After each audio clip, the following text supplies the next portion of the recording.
প্রথম দুই টি-20তেই হার। দুইবারের বিশ্ব চ্যাম্পিয়ন ওয়েস্ট ইন্ডিজকে সিরিজ হারিয়ে ইতিহাস গড়ে নেপাল। তবে শারজায় মঙ্গলবার রাতে তৃতীয় ও শেষ টি-20তে এসে 10 উইকেটের বড় জয় এবার ঝাল মেটালো ওয়েস্ট ইন্ডিজ।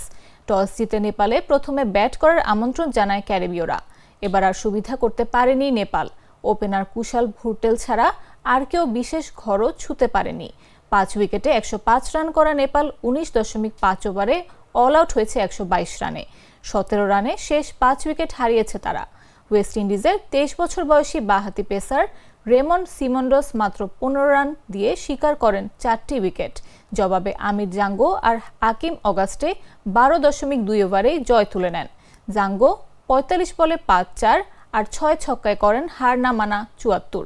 অগাস্টে 29 বলে 41 রানে অপরাজিত থাকেন। প্রাণ চিনিকুড়া চাল,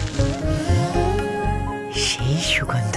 একটিও ভাঙা চাল নেই, কি পরিষ্কার। প্রাণ প্রত্যেকটি চাল বেছে বেছে বিশেষ প্রক্রিয়ায় প্যাক করে। পোলাও, খিচুড়ি, বিরিয়ানি, কি ঝরঝরে। তাই তো স্বাদে সেরা, সুগন্ধে ভরা। প্রাণ চিনিগুড়া চাল, পরম যত্নের চাল।